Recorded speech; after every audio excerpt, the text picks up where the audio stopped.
Salut à tous, alors voici une actu qui va pas réjouir certains d'entre vous. Tesla met à jour la garantie de ses écrans tactiles en gros, et il a diminué par deux en fait. Donc j'ai traduit l'article d'Electrek avec DeepL.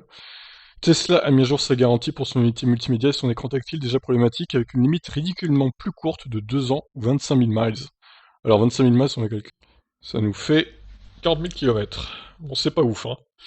Comme nous l'avons déjà signalé, Tesla a eu un problème avec la mémoire iMMC intégrée dans son MCU d'origine. Elle est écrasée au point de tomber en panne et de nombreux anciens propriétaires de Tesla doivent la remplacer.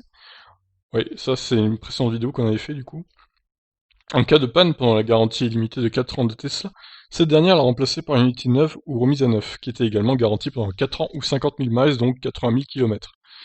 Cette semaine, Tesla a mis à jour la garantie sur les MCU de remplacement et a réduit de moitié la durée de couverture selon une mise à jour sur son site web. Donc voilà, maintenant c'est 2 ans ou 25 000 miles, soit 2 ans ou 40 000 km.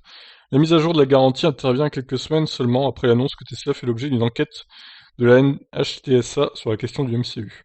Au début de l'année, Tesla a également commencé à proposer des mises à jour du MCU2 pour 2500$. D'après le langage utilisé sur le site web de Tesla, il semble que ce nouveau MCU soit également couvert par la nouvelle garantie de 2 ans. Alors, l'avis d'Electrek, c'est l'une des situations où Tesla déçoit. Nous savons qu'il y a un sérieux problème avec le MCU original. Tesla a bien proposé une mise à jour qui a corrigé le bug l'année dernière, mais le problème a probablement encore réduit la durée de vie des unités d'origine avant d'être corrigé. Bien sûr, Tesla a souffert d'un manque de communication pendant toute la durée de la situation maintenant. Si vous obtenez un remplacement pour votre MCU défectueuse, elle ne sera sous garantie que pour 2 ans ou 25 000 miles. Cela ne semble pas correct, car il a fallu le remplacer en raison d'un défaut de fabrication et non de l'usure normale.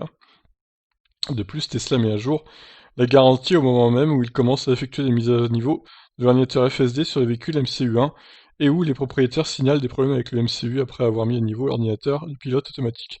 Cela va probablement pousser beaucoup d'entre eux à essayer d'obtenir une MCU de remplacement.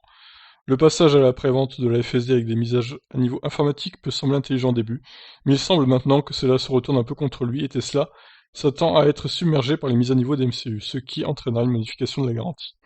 Il faut espérer que l'enquête de NHTSA pourra donner un sens à tout ce gâchis.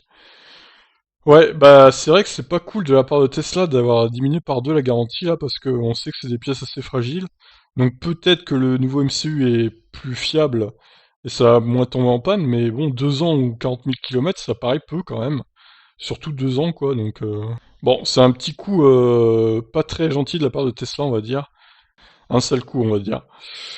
Voilà, bah écoutez, qu'est-ce que vous en pensez? Je vous laisse réagir. Ciao ciao.